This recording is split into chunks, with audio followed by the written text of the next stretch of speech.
Welcome to Challenger Deep, athletes rising above adversity, where we explore stories of athletes who faced their lowest points and risen to incredible heights. Did you know Challenger Deep is the lowest point in the ocean, making it the lowest point on Earth? When you're at your lowest, the beautiful truth is there's nowhere to go but up. We all face adversity, but how we choose to respond defines who we become. Join hosts Jeff Hagee and Tammy Matheny as we share powerful stories of everyday athletes' resilience, growth, and triumph. These stories will inspire you to rise above your challenges and reach new heights. Let's dive in. All right, welcome back. Excited to have another episode of Challenger Deep Athletes Rising Above Adversity podcast. Today we have Coach Jacinto with us. We recently had Coach Lee and Coach Baker on talking about their new book, The Path for Coaches, Mentoring. And Coach Jacinto is one of those authors as well. And we want to have a great interview talking about the book and what some of his history and those sort of things. So Coach, please give us a little bit of an introduction about yourself. Well, I'm a retired athletic administrator and coach and teacher. I've been retired now. This is currently my second year retirement. I was involved in education and athletics for over 37 years. Started my career in 1986 in Waco, Texas, where I was born and raised at University Middle School as a middle school coach.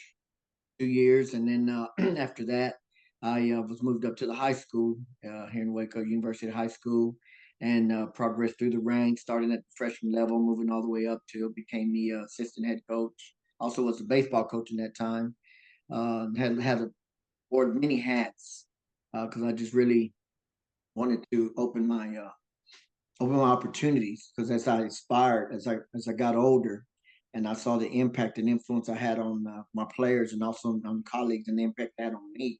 I just wanted to continue that and expand my horizons in order to get better as a professional and as a person.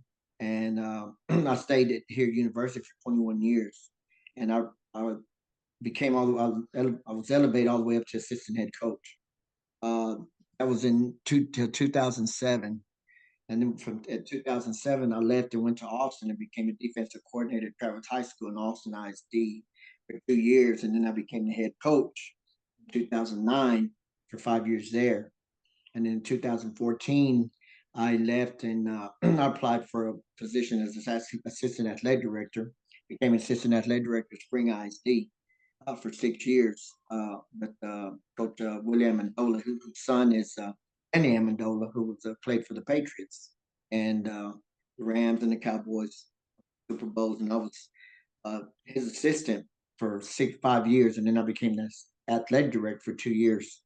And after 2 years, I retired, and then me and my wife, who also was an educator and coach as well, she already retired 2 years previously to that, so we moved back to Waco, where all our family is, and that's where we currently live now, back in Waco, Texas.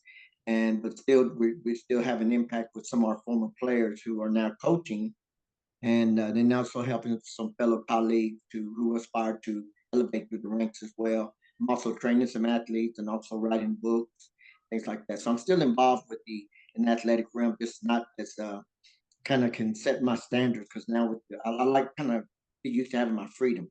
Don't have to clock in and clock out. So Hey, this episode of Challenger Deep Athletes Rising Above Adversity is brought to you by doTERRA, the world's leader in essential oils and wellness products. Are you ready to fuel your health and recovery like a pro? Listeners of this podcast can get 25% off all their doTERRA products and supplements. Head to the link in our show notes or go to confidentathleteprogram.com/doTERRA and start your journey to peak performance today. It sounds like you have had quite a journey, and I'm sure with lots of twists and turns. And so I'm going to throw this question at you because I have no doubt you've been through a lot of it and risen above a lot of it. But when you hear the word adversity, what does that mean to you? uh, just uh, just being over, just I think to overcome adversity, you got to have grit about yourself. You got to have a mental toughness. because you're going to fail more than what you're going to succeed. And I'm not saying you're only a failure if you give up. Kind of like what Calvin Sampson said. Said uh, you only fail if you quit. I'm kind of paraphrasing what he said, and that's that's all the things I had to come as an athlete and also as a professional, because in the years when I came up through the ranks, I was an all-state basketball player.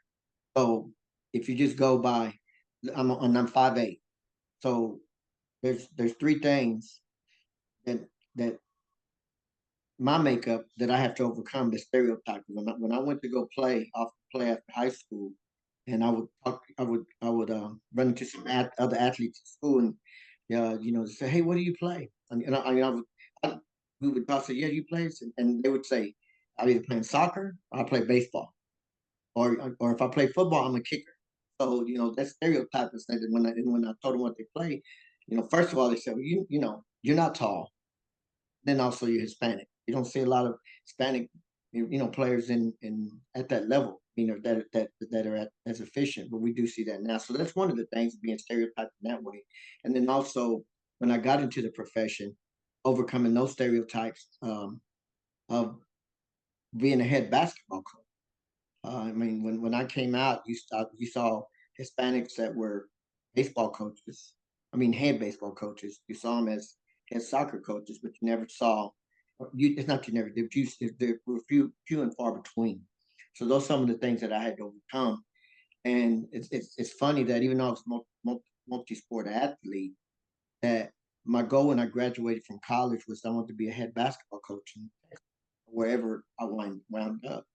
In my whole 27 years of coaching, I only coached basketball my first 2 years of coaching. That was in middle school.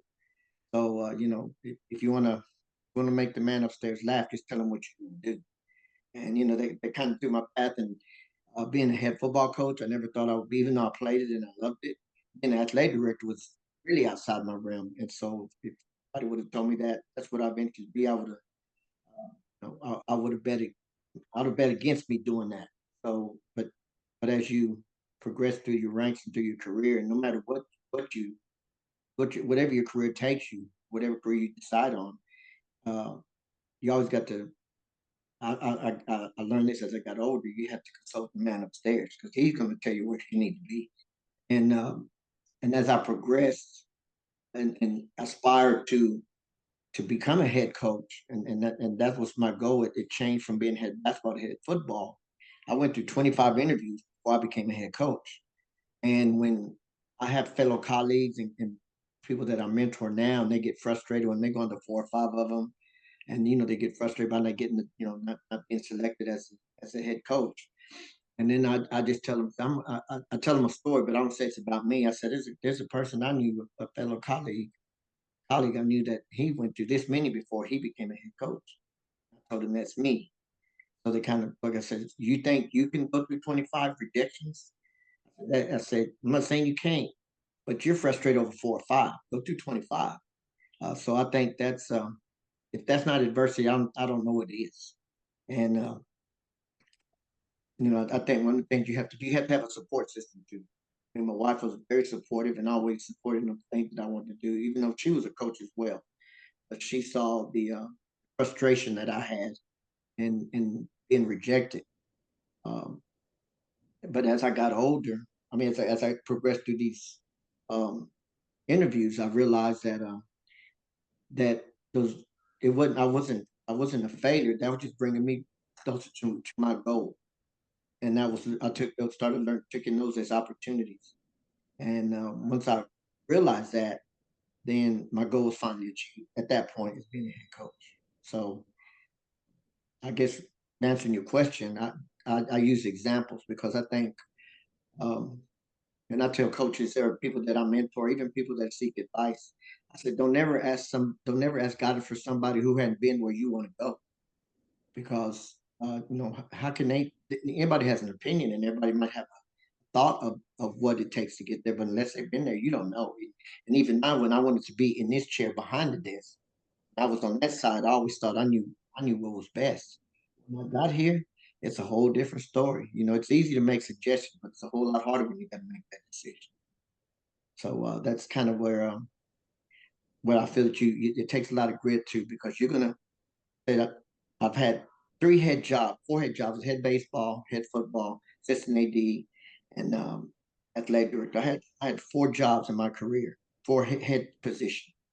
The other ones I was as an assistant, but I had 27 years of experience, and I had 25 rejections for these heads. So that you know, I was only 25% successful in my success as far as seeking job opportunities.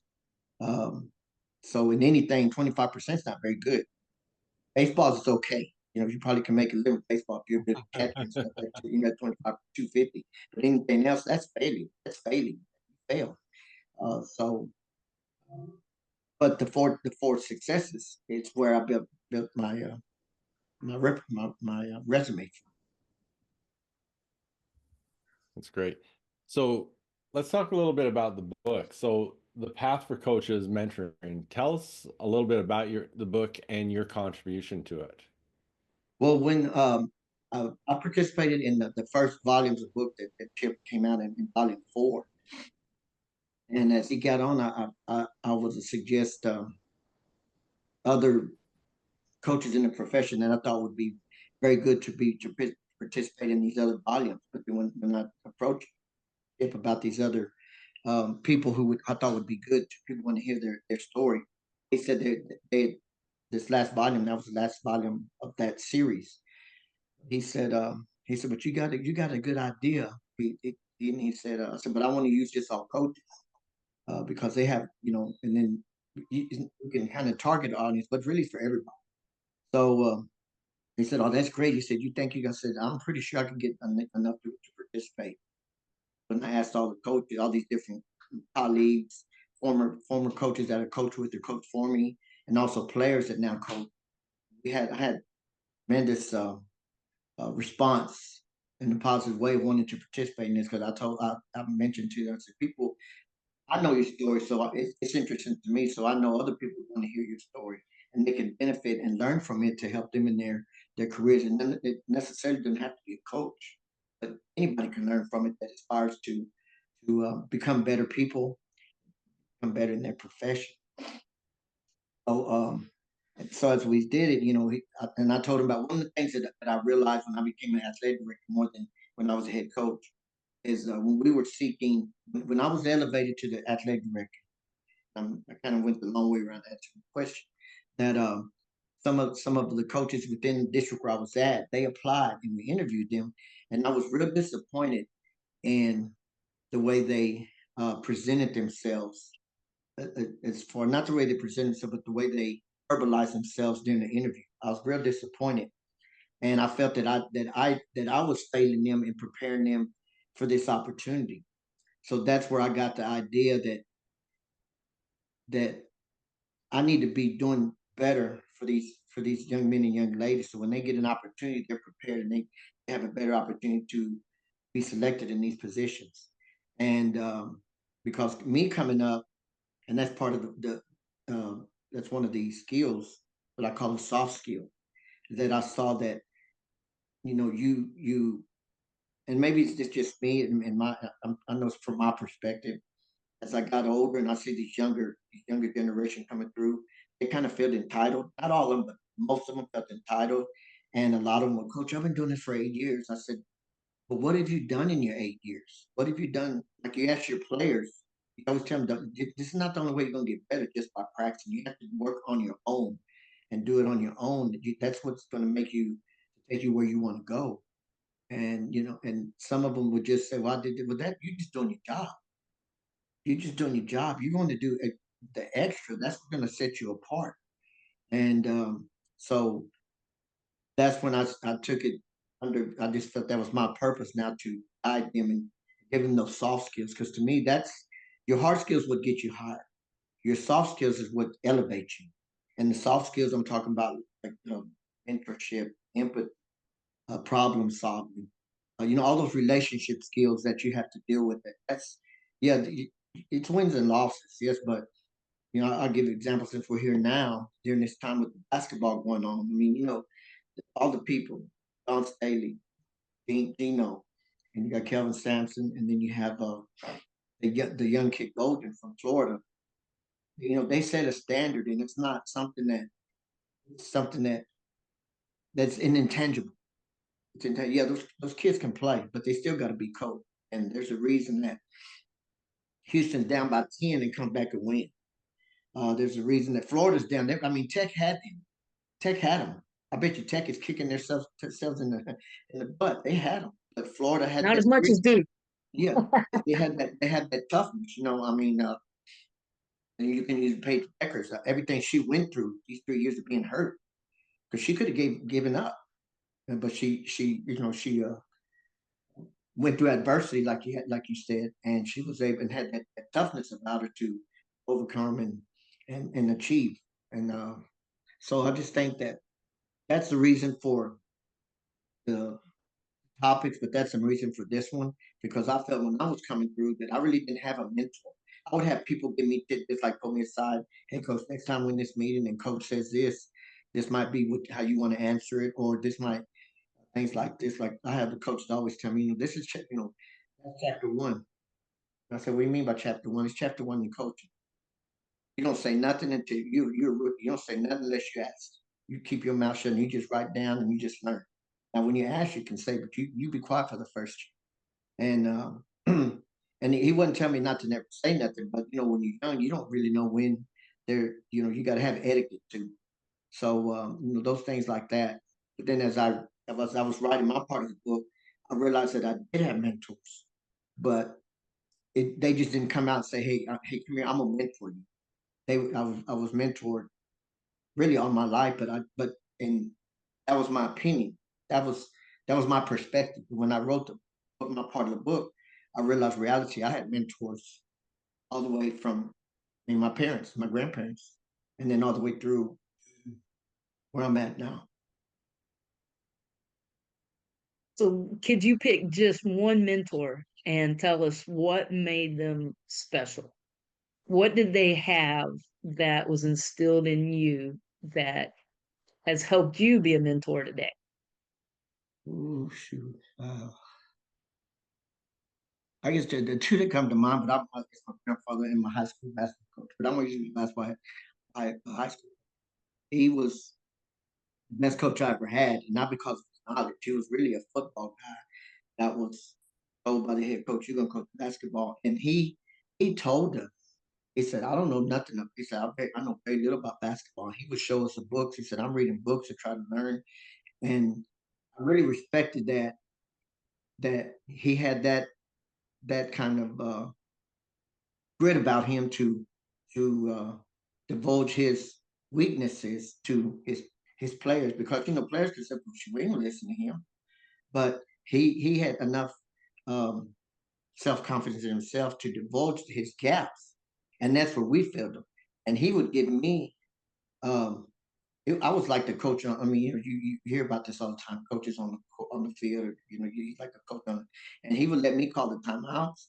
He would allow me to make substitutions, and he trusted me because of my knowledge and my skill set, along with my knowledge, to really kind of run the team in that manner. But and then the reason I pick him, that's one of the reasons. But um, it's coming to the end of my senior year, so he wrote a letter to my mother and gave it to her, and she let me read it, and he just thanked her for uh, her giving him the opportunity, not really give, but just that's the way he was, to be able for him to be able to coach me, and it was just an honor for he just said just honoring and what a great job she's done and raising me and things like that. So when I my mom said, make sure you tell him thank you. So when I went and told him thank you, I was telling him thank you for the letter. I told my mom, he said, hey, he just said, what are you gonna study when you go off to school? Plus, I said, I'm gonna do business, and I don't have no, I don't, there's no, I can't remember why. It's not like I had this big old idea that I'm gonna open this big old business. I just said business, even though my my mother's side of the family were coaches and educators, and so he said, you know what? He said, you're a great leader. you have a lot of knowledge, and you're making a big mistake if you're doing business that you need to go and be a coach. When he told me that, that's when I decided that I was gonna take PE and make minor in history and become a coach. So that's why at that time I didn't think he was a mentor and he was just advising me. He was mentoring me. And I think the responsibilities gave me on the team was him. That's what mentors do. They educate you, they give you the tools, and they let you go do your job. And he was really he could because then if I said no, I can't, he said, well, look, you were calling time out, you were making substitutions, you were doing all that, and you're the captain. So you can't tell me that you won't be a good coach. I said, you might be good. He said, you might be good in business. This is where I see you being more of an impact. And that's where that took me on the path where I wanted to go into path of being a coach and eventually where I led to become an athletic director. Well, I'll say him and my grandfather, but I'm gonna say coach because of that. He was and that's not why I decided to mentor, but that he's him and my grandfather were the biggest influences on my grandfather being a man and coaching being on helping me in my career. Um, Coach, you've shared a lot with us, and I want to go back to something at the very beginning, because it is a challenge. It's an obstacle that a lot of people face. But you mentioned, the stereotypes of here you are, short, Hispanic. Um, how has that made you stronger to rise above? And what would you say to an athlete, a coach out there that's dealing with some type of stereotype? Would you first you prepare yourself and find out where the goal is, and then make a plan on how you're going to achieve that goal. No matter who you are, no matter gender, no matter ethnicity, uh, and have a plan for where you want to go. And then what are you doing? Where are you at on that plan to get you where you want to go? That's the first thing. Secondly, as far as with the ethnicity thing part, is that I just use me myself as an example. Yeah, it's going to be hard. It'd be hard even no matter what, because no matter what ethnicity or gender you are. But if there's there's going to be people who no matter what going to tell you that you can't do it or you're not doing it, and that's where it kind of sets. I developed my philosophy is don't tell a lot of people what you're going to do, just do it, because you're going to have people tell you, oh, you can't do it. Well, they tried to do it and they ain't going to do it, but you got to think about this, you got to think about that, and then there goes that negativity, and then you're going to start believing it, and you wind up not doing it. So just tell them preparation, and find somebody who's been where you want to go, because and I know y'all gone through things to where you're at, and I know y'all overcome up adversities, but people think that when they go through hard times or adversity, they think they're the only ones that's gone through this. No, there's and I'm for one. I was one myself. Find somebody who's been down that path, then they can be a reference point for you to show you how to navigate those obstacles so you can stay on your path, because people are going to try to knock you off that road. They're going to try to knock you, and not so much people. Life would do that. Things would do that. There's not necessarily going to be people. So you always got to remember your why, and because there are going to be things that are going to knock you off. I mean, that's life. Um, because one thing when I go speak to coaches, when I go speak to staffs, I have a little on my presentation. I have a little diagram picture of a that this is perception. How you want your life or your career to go a straight path with this smooth road. Then I have a picture of another road that goes like this and goes like this. And I said, this is reality. But y'all know that. How you navigate through this, because this is easy. This is easy, but it ain't gonna be that way. So I tell them just doing that. I would and give myself as an example that you only fail if you give up. 'Cause we're all gonna fail, but the failure is when you give up. Because you're gonna fail, because I don't think there's no person that's been in coaching has never lost a game. Everybody, even the best, have lost a game. So you're not going to be perfect. So you're going to fail, but failures when you give up. And I kind of just like you said, you're going to have adversity, and you got to have some toughness, but also find somebody a mentor who can help you navigate through those obstacles. They've been there, and they can help you. Then you use it as a reference point. You can use it what they did, but it's not necessarily going to work for you, and you might not know how to implement it, even though they'll give you all those things to help. Great. So, Coach, for those that are listening and they want to get a copy of the book, The Path for Coaches Mentoring, share with us where they can get that book, where they can learn more about you, follow you, and anything like that that you want to share. Okay. Well, there'll be a link out, and I'm still setting it up. I mean, Chip has already sent it, but I haven't set up I haven't really put that out yet because I was going to make sure that I have everything set up so people can access that link so they can purchase a prepaid order. Then we can get the books delivered. And we'll get that from you for when we'll get that link from you so that we can publish it when this is released. Okay, they can find that on. I'm gonna probably do it. I'm gonna do it next week for sure. Next Monday when I'll come out where you can the link where you can purchase it, and you can find that on my Facebook page and also on my Twitter page, which is at Jacinto3. So I'm gonna put that out so people can purchase it because I think it'd be very beneficial for everybody to learn, because it's not just going to be me in there. There's like 14 or 15 other authors along with Chip, so you can learn a lot from everybody's journey and what their take is on mentorship and how they mentor or the mentorship that they received, and because it's different perspectives. So it's not like mine's is only one and mine's is not correct. I just tell you how it helped me and how I'm trying to be a mentor to people and everybody. That's why we want to give different perspectives. And mine's might not gravitate to what my mentorship, but you might gravitate to one of the other perspective of other people, the authors that are in the book. Right. We've heard that there's a lot of the more we hear about it, I definitely am looking forward to this book.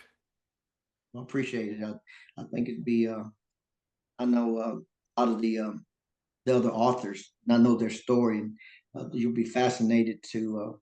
They have some fascinating stories of path of how they got there and what got them there, and what they're trying to do to pave the way for other people who want to go down that same path. Well, we look forward to hearing about it, and we appreciate you taking time and sharing your journey and how you are mentoring people today. So keep doing what you're doing. You're making a big difference in this world. I appreciate and thank y'all for having me on, and keep doing what y'all doing, because I've heard about you and I've followed y'all, and I appreciate y'all giving us some exposure for this book, and hopefully it'll be very successful and people can learn from it. That's the main thing we're doing it, is so people can learn and they can help them navigate through their journey, and they can help others navigate through their journey so they can be successful and not feel that because they're going to be obstacles. Like you said, they're going to be adversity. And you have to have a grit about yourself in order to overcome those adversities and be successful, because we're all going to have them. But it's how you navigate determines how far you're going to go, in my perspective. Love it. Yep. Thank you, Coach. Thank you. Appreciate Thank you, Coach. Appreciate you. Thank you for joining us on Challenger Deep, Athletes Rising Above Adversity. We hope these stories inspire and equip you to tackle life's challenges head on. Don't forget to visit www.confidentathleteprogram.com/Challenger Deep to get all of our free resources from the book, your copy of our book, and access to 2 free weeks of the Confident Athlete Program. Remember, in life, adversity only visits the strong. It stays forever with the weak. Let's rise above together. See you next time.